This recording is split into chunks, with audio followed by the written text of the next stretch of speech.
There we go. Got the camera balanced a little bit further away than usual. Hi everyone, it's Jenn from McCreath. Today is Sunday, August 25th. It is precisely 3:40 p.m. in the afternoon. 2/3 of the way through a grueling weekend, a 3-night weekend shift at my very interesting job at the police station, where I pull all-nighters answering the phone, make sure that we can help people stay safe in this city. That's not what I want to talk about, though. I want to talk about the municipal election coming up and talk about my candidacy, which has officially terminated as of 2 days ago. I made it known a year ago that I was, just making sure we're still live here, folks. I made it known about a year ago that I was considering putting my name on the ballot, and about 5-6 weeks ago I made it official that I was indeed running. Between then and now, I was met with a lot of indifference, really. Some support, some lack of support, and basically being ignored by a lot of people, a lot of so-called political enthusiasts, mainstream media. Nobody seemed to care that I was putting my name on the ballot. And here I am thinking, okay, well, what's really going on? Do they not take me seriously? Do they feel I'm a fringe candidate? Do they not like what I stand for? Are they not considering me a good candidate because I'm transgendered in my medical history, because I identify as a female, because I identify as a lesbian, because I identify as someone who was born on the mainland? I don't know. Ultimately, when the time came for me to put together a nomination team, I found out that there was practically nobody willing or able to nominate me, which really made me question whether or not I should continue to pursue this. I mean,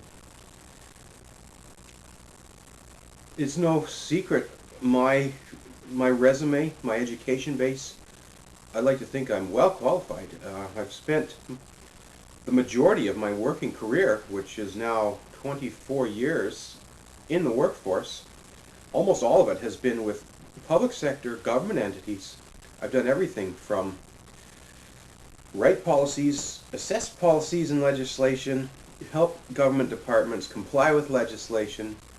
I've also had a variety of interesting frontline government work.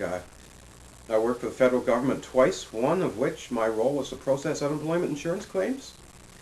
I've also had roles, literally take the job I have right now. You phone 911 and ask for help, I answer the phone, and I organize police to come and take care of the problem. I've also got a wide range of work in the volunteer and nonprofit sector, a lot of which is transgender related or even gay lesbian related. I've also made efforts to reach out to other areas, though, in terms of animal rights, in terms of civil liberties and civic rights, and athletics as well.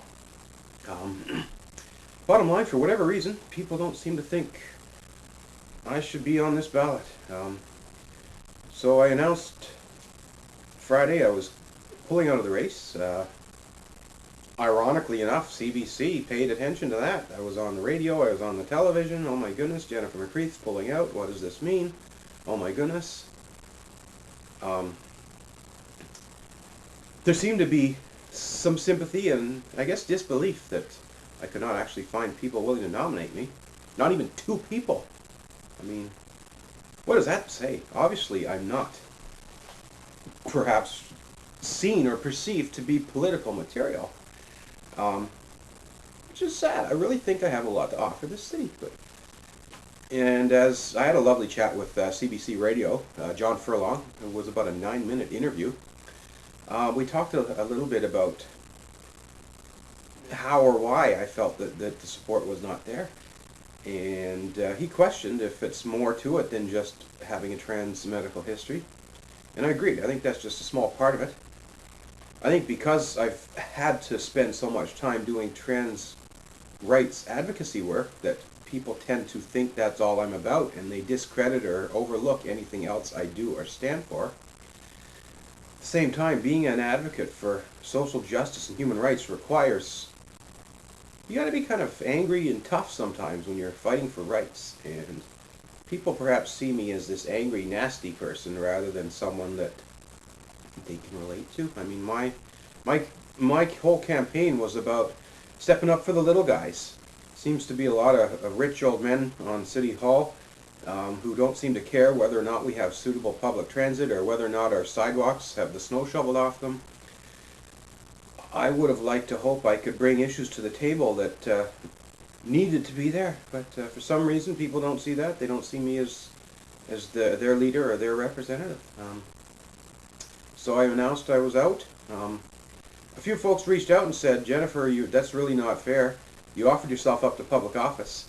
I'll nominate you as long as it's explicitly implied or made note of that I'm not voting for you. I'm just want to make sure you're on the ballot. Well, folks, that's not right. That's not what this is all about.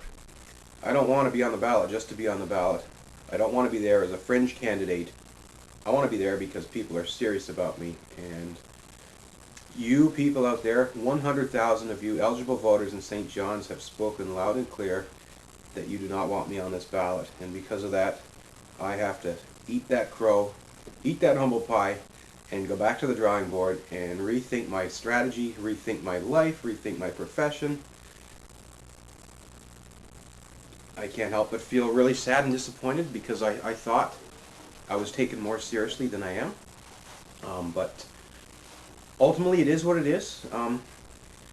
First and foremost, no matter who you are, and if you put your name on the ballot, if you're willing to step up to the plate, you deserve congratulations. I'll give you all of this, even if I don't agree with you or don't like you. It takes a lot of effort and commitment, emotions, anxiety, stress to say, I'm running for public office. You're putting yourself out there. You're exposing yourself to criticism. You're willing to stand up in front of the spotlight and make the tough decisions. And as busy as my life has been, I was willing to do that. And quite frankly, I'm a little bit relieved. Unfortunately, I have not had the time available to me to campaign as hard as I had hoped. And perhaps that's the reason why I've been so unsuccessful. When you got a day job, you can't spend your days and nights knocking on doors and meeting people. You can't put together the teams to raise the money. I mean, some of these other candidates are well off financially. They're spending thousands of dollars on election signs. Heck, they're putting their own picture on automobiles and driving them around town. I mean, I don't own a car. I mean, I guess another point, I'd hope to use social media as a way to do that outreach. Facebook, Twitter, website, I was hoping that would be a good way to reach the electorate. Sadly, I'm finding that the majority of the people I am affiliated or associated with, heck, I have, 870 people following me on Twitter, 845 people as Facebook friends. I don't know how many of those people live in St. John's. A lot of them do. A lot of those people have said, sorry Jen, I'd love to nominate you, but I'm not on the voters list. Well, get yourself on the voters list, folks. Even if it's too late to nominate me, get in there and vote. You gotta have a say about your city. Otherwise, you have no right to bitch and complain when things go wrong. Yeah, I obviously have a lot of work to do. I have to reconsider. Is this the route for me? Maybe I don't belong in public life. Maybe I need to just be quiet and look for work behind the scenes and live my life quietly. I'm looking forward to taking some of the stress off my plate. I'm going to sit back. I'm going to relax. Instead of 5 weeks of campaigning, I got 5 weeks to enjoy what's left of our summer. I'm going to go to the beach. I'm going to go swimming at the pond. I'm going to feed the ducks every day, do the things that I love to do. Then I'm going to settle into this very easy chair and turn on the tube and watch my favorite sport, football. Instead of being out missing football games, knocking on doors, I can sit here and relax and watch the football games. Plus, I get to be the armchair quarterback. I can sit here. I can watch all the other candidates, watch them on the news, watch them in the debates, and I can offer insight. Hopefully, by commentating on political issues, people will learn, hey, Jennifer McCreath, that bachelor degree she has in public administration really does matter. She knows what she's talking about. She has some good things to say about politics and the issues, and I don't know. Ultimately, my hopes was to use this as a way to be taken more seriously. Unfortunately, that has not happened. For those of you at the last minute who are willing to step up to the plate perhaps to nominate me, thank you, but I'm going to pass. I've seen enough to realize that putting myself on a ballot and ending up with practically no votes will not add value to my life. It will not add value to others' lives. At this point, it is time for me to reboot and refocus on other things and other ways. I need to be taken more seriously, and that's what I'm going to do. I'm going to go and re-strategize how I can go about doing this. It's no secret I've struggled to find the level of employment that I once had before I came out as Jennifer, and there's just lots of work that I got to do. Anyway, I'll stop rambling. That's it. Thank you very much for watching this video, and you all folks have yourself a great day. I'm Jennifer McCreath. Get out there and vote.